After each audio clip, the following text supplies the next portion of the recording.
Panalangin 1, paghahanap ng kanlungan at proteksyon ng Diyos. Amang makapangyarihan, lumalapit ako sa iyo ngayon upang humingi ng iyong banal na proteksyon at kanlungan, sapagkat ikaw ang aking kanlungan at kuta, ang Diyos na aking pinagkakatiwalaan. Awit 91:2. Panginoon, kinikilala ko na kung wala ka, ako'y mahina at madaling matakot sa mga alalahanin ng mundong ito. Katulad ng salmista na humanap ng kanlungan sa iyong mga pakpak, nais ko ring mapailalim sa iyong proteksyon. Alam kong binabalot mo ako ng iyong pag-ibig at pinaliligiran mo ako ng iyong kapayapaan. Ingatan mo ako sa anumang balak ng kaaway at bantayan ang aking puso mula sa lahat ng panganib. Ipapaalala mo, Panginoon, na ikaw ang matibay na tore at sa iyo ako makakatagpo ng kaligtasan, lakas at katiyakan. Kawikaan 18:10. Panginoon, naway matagpuan ng aking puso ang kapayapaan sa kaalamang binabantayan mo ako araw at gabi. Ang iyong salita ay nagsasabing uutusan mo ang iyong mga anghel upang bantayan ako sa lahat ng aking daraanan. Awit 91:11. Inilalagay ko ang aking mga mahal sa buhay at ang aking sarili sa ilalim ng iyong proteksyon. Naway maging kalasag ang iyong presensya sa amin. Pinananatili kaming ligtas mula sa panganib at naway ang iyong salita ay maging liwanag sa kadiliman. Ginagabayan kami palayo sa lahat ng kapahamakan. Ama, naway ang iyong proteksyon ay maging aking tiyak na katiyakan at naway ang aking kaluluwa ay magpahinga sa pangako na walang kasamaan ang makakapinsala sa akin, sapagkat ako ay mahigpit mong hawak sa iyong makapangyarihang mga kamay. Awit 91:10. Sa pangalan ni Jesus, Amen. Panalangin 2, paghahanap ng patnubay at karunungan ng Diyos. Mapagpalang Panginoon, hinahanap ko ang iyong karunungan at patnubay sa araw na ito, sapagkat ikaw ang pinagmumulan ng lahat ng katotohanan at kaalaman. Ang iyong salita ay nagpapaalala sa akin na kung ako'y humingi, ikaw ay magbibigay ng karunungan ng malaya at walang panghuhusga. Santiago 1:5. Alam ko ang aking mga kakulangan, Panginoon, at kinikilala ko na ang aking pangunawa ay kadalasang nalilito ng aking mga pagnanasa at takot. Kaya't inaalay ko ang aking mga plano at hangarin sa iyo at humihiling na iyong gabayan ako sa daang walang hanggan. Awit 139:24. Turuan mo akong makilala ang pagkakaiba ng aking sariling pag-iisip at iyong kalooban, upang magawa kong sundan ang landas na nagbibigay papuri sa iyong pangalan. Gabayan mo ang aking mga hakbang ayon sa iyong salita, at hayaang ang iyong katotohanan ang magbigay liwanag sa aking landas araw-araw. Awit 119:105. Ama, hinihiling ko na bigyan mo ako ng pusong naghahanap ng karunungan tulad ng isang nakatagong kayamanan na nagnanais ng iyong kalooban higit sa lahat. Kawikaan 2:4. Naway ang iyong Espiritu Santo ang gumabay sa akin sa bawat desisyon, malaki o maliit, at tulungan akong manatiling mapagpakumbaba, handang sundan ang iyong kalooban. Ipinapanalangin ko na magtiwala ako sa iyo ng buong puso at hindi sa aking sariling pangunawa.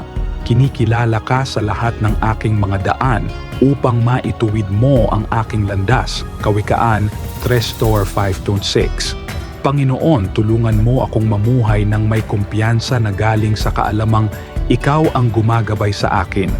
Turuan mo akong maglakad ng may karunungan, magsalita ng may katotohanan, at mamuhay ng may katuwiran bilang salamin ng iyong karunungan. Sa pangalan ni Jesus, Amen. Panalangin 3, lakas at katatagan sa gitna ng mga pagsubok. Amang makapangyarihan, sa mga sandali ng aking kahinaan, lumalapit ako sa iyo, humihingi ng lakas at katatagan. Sinasabi ng iyong salita na ikaw ang aking lakas at kalasag, at ikaw ang umaalalay sa mga mahihina. Awit 28:7, awit 145:14. Sa mga oras ng kabalisahan, kapag ako'y naguguluhan, ipaalala mo sa akin na ikaw ang aking kanlungan, aking muog, at aking laging tagapagligtas sa oras ng kaguluhan. Awit 46:1. Panginoon, bigyan mo ako ng lakas upang harapin ang bawat hamon ng may tapang at hayaan mong ang aking puso ay nakaangkla sa iyong mga pangako. Kahit sa gitna ng bagyo ng buhay, tulungan mo akong maalala na ikaw ay kasama ko, pinapawi ang bawat takot at pinupuno ako ng kapayapaan. Panginoon, nagtitiwala ako na bibigyan mo ako ng lakas at gagawing matatag ang aking mga paa tulad ng isang usa na nakakapanaig sa bawat taas. Habakuk 3:20. Bigyan mo ako ng katatagan upang mapagtagumpayan ang bawat pagsubok na nalalaman kong ang mga paghihirap na ito ay nagpapalakas ng aking pananampalataya at nagpapalakas ng aking espiritu. Ituro mo sa akin na lubusang umasa sa iyong lakas sa halip na sa aking sariling kakayahan. Kahit sa lambak ng mga anino, tulungan mo akong maalala na ikaw ang aking pastol na gumagabay sa akin at nagbibigay buhay sa aking kaluluwa. Awit 23:4. Naway manatili ako sa iyong pagmamahal at pinalalakas ng iyong biyaya. Tiwala na ako ay ligtas sa iyong mga kamay. Sa pangalan ni Jesus, Amen. Panalangin 4. Pagpapatibay ng pananampalataya at pagtitiwala sa Diyos. Ama, nagpapasalamat ako sa iyo dahil ikaw ang aking kaligtasan at aking liwanag. Tulungan mo ako, Panginoon, na palakasin ang aking pananampalataya sa iyo, lalo na sa mga panahon ng pagdududa. Ituro mo sa akin na magtiwala sa iyong tapat na pagmamahal at mga pangako sapagkat ikaw ang aking matibay na kanlungan at tagapagligtas. Awit 27:1. Ipaalala mo sa akin na ikaw ay laging kasama ko kahit sa pinakamadilim na sandali.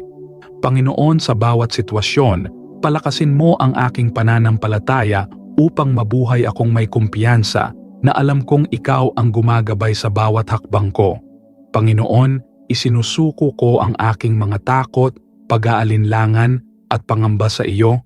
Tulungan mo akong magtiwala sa iyong salita at mga pangako na kailanman ay hindi nabibigo.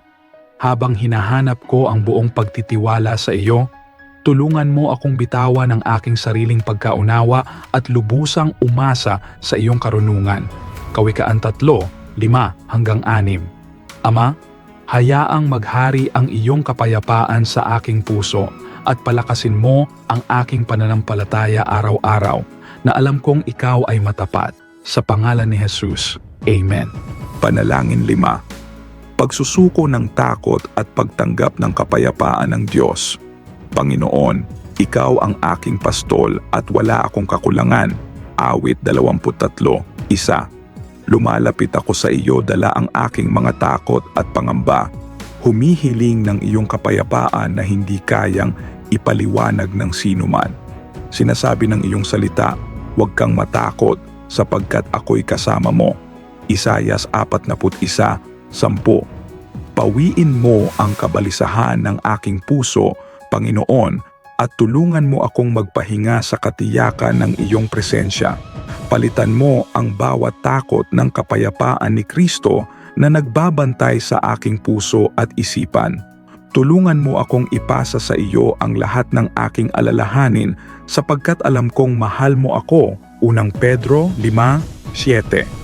Hayaan mong magpahinga ang aking espiritu. Alam kong ikaw ang aking kanlungan, aking lakas, at aking laging tagapagligtas sa oras ng kaguluhan. Awit 46:1. Hinihiling ko na punuin mo ang aking puso ng tapang upang harapin ang bawat araw ng walang takot. Ipaalala mo sa akin, Panginoon, na walang makakapaghiwalay sa akin sa iyong pagmamahal at sa pagmamahal na iyon natatagpuan ko ang tunay na kapayapaan. Sa pangalan ni Jesus, Amen. Panalangin 6. Paghahanap ng kagalingan at kabuuan mula sa Diyos. Ama sa langit, lumalapit ako sa iyo bilang aking manggagamot at tagapagpanumbalik. Ipinapangako ng iyong salita na Pinapagaling mo ang mga pusong sugatan at binibigyan ng kagalingan ang kanilang mga sugat. Awit 147:3. Panginoon, inihahain ko sa iyo ang lahat ng aking pisikal, emosyonal at espiritual na sugat. Dalhin mo ang kagalingan sa aking katawan, isipan at espiritu at panumbalikin mo ako sa kabuuan. Naniniwala akong sa pamamagitan ng iyong mga sugat, ako ay gumaling. Isayas 53:5. Panginoon, hayaang dumaloy ang iyong kapangyarihan ng kagalingan sa bawat bahagi ng aking buhay. Hipuin mo ang bawat sirang bahagi at magbigay ng ganap na panunumbalik. Kung saan may sakit, hayaang ang iyong kaaliwan ang pumalit. Kung saan may kahinaan, hayaang manaig ang iyong lakas. Kung paanong pinagaling mo ang marami noon, pagalingin mo rin ako, Ama, at gawin akong buo muli. Tulungan mo akong magtiwala sa iyong kapangyarihan ng kagalingan at magpasalamat habang ikaw ay kumikilos sa aking buhay. Sa pangalan ni Jesus, Amen. Panalangin 7, pagpupuri sa Diyos na may pasasalamat. Panginoon, buong puso akong nagpapasalamat sa iyo at ipinapahayag ko ang iyong mga kamangha-manghang gawa. Awit 9. Ikaw ang aking lakas, ang aking kalasag, at ang aking walang hanggang kasama, at ako ay tunay na nagpapasalamat. Salamat sa mga biyayang nakita at hindi nakita na iyong ibinigay sa aking buhay. Tulungan mo akong mamuhay araw-araw ng may pusong puno ng pasasalamat na kinikilala na ang bawat mabuting biyaya ay nagmumula sa iyo. Santiago 1,